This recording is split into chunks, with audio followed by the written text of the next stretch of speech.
Yeah, and that's a more specific issue now to get from a Protestant form of Christianity to Catholic. And it's not like going from unbelief to belief or from secularism to faith. It's a more subtle move.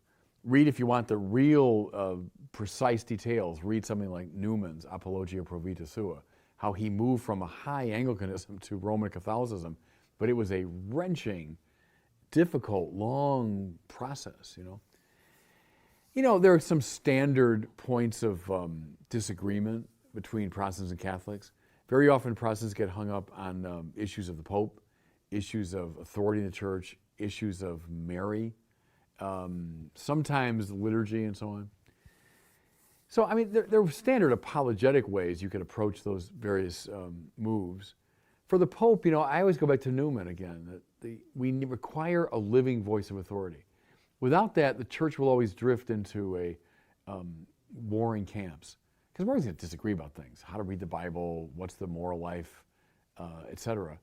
And if there's no living voice of authority, we're just going to fall apart from each other. The Pope is a living voice. He's not just an idea or not just a book, he's a living voice who can umpire these debates. I think that's a way forward for those who might be upset about that. Mary, the Mother of God. I think the recovery of the Church Fathers is key there. This is not some invention of medieval Catholicism. The honoring of Mary, the Mother of God, is a very ancient discipline in the Church. Long before the split with the East, long before the Protestant split, there was this very deep devotion to the Blessed Mother. Where's it coming from? I think the fact that she's the new Eve.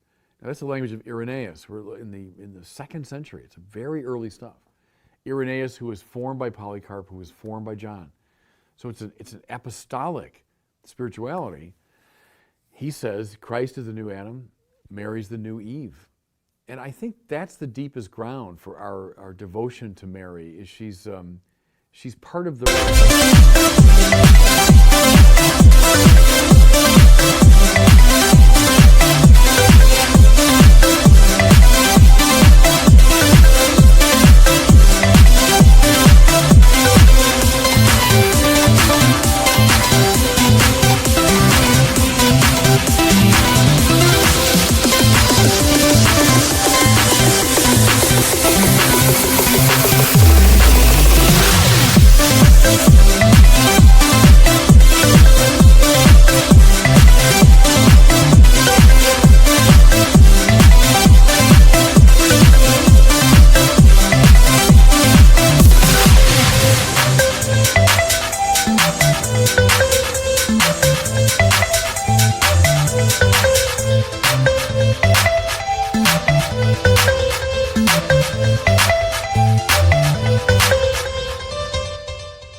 remaking of the human race that's involved in salvation.